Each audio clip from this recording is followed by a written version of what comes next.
I hope everybody is doing good out there and keeping yourself safe. Want to show you guys a little something for all the new shooters in the market that are buying rifles, okay? This scope right here, eventually I'm going to use it and make a new video on it. So this is what we call a lower end scope. Now I'm going to go ahead and take this scope and break it apart and show you guys what's actually inside the scope, and then explain to you more or less how these scopes tend to work.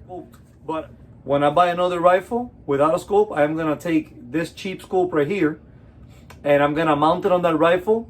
I'm gonna take it down range and send some shots down range, show you guys what a cheap scope can do if you know how to employ it the right way. Doing this is because I want to help all new shooters out there save some money, especially if you guys are looking at going into hunting. You do not need a $5,000 rifle and an $8,000 optic to go shoot Bambi in the woods, okay? So bear with me and let's check out what is actually inside one of these scopes right here. Okay guys, let's get this started. I'm gonna give you a quick rundown. This right here just protects your optic. Let's take this off. All right, so these are the caps for your elevation and your windage. Let's take these off.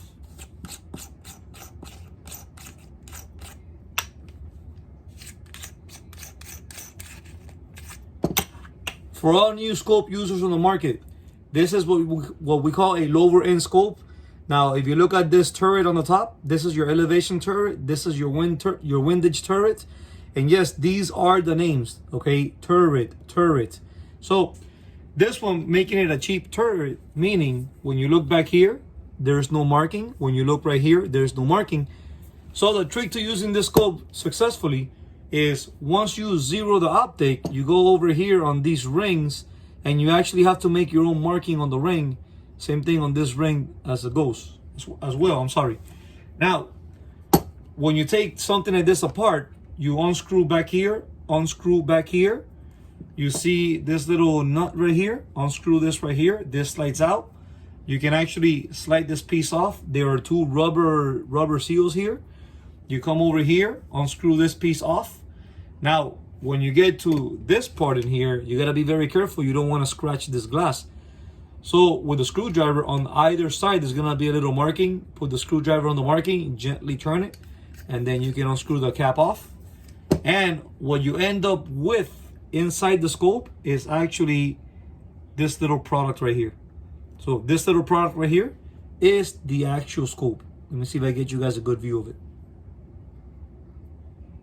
See that? Okay, so let's go to this scope back here. This is the scope taken apart already. I just wanted to leave it there for you guys to see. So pretty much, this is the housing, okay? And the scope is this right here. So what's gonna happen is this. In the market, when you buy more expensive scopes, what you mainly are paying for with the scopes are the little gears in here. And also in here, meaning if you were to do a quick turn, those gears will give you all those clicks without skipping a click.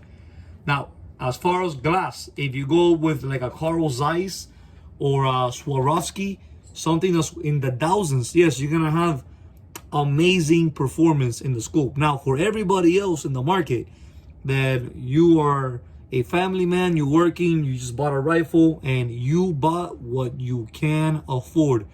Do not let people trick you into believing the crap that if your rifle costed you $800, $1,000, $1,200, that you need to have a scope just as expensive as your rifle, or a scope even more expensive than your rifle. I'm not gonna do it for this video, but for a video in the future, I am going to take this cheap scope that you might be able to buy for $60 or $70. I am going to put it on a regular rifle from a regular sporting goods store. In my area is gonna be Bass Pro. And I'm gonna take the same cheap scope with a regular rifle, nothing hand built to me. I'm gonna take it to the range. I'm gonna zero this at 25, zero it at 50, zero it at 75, and zero at 100.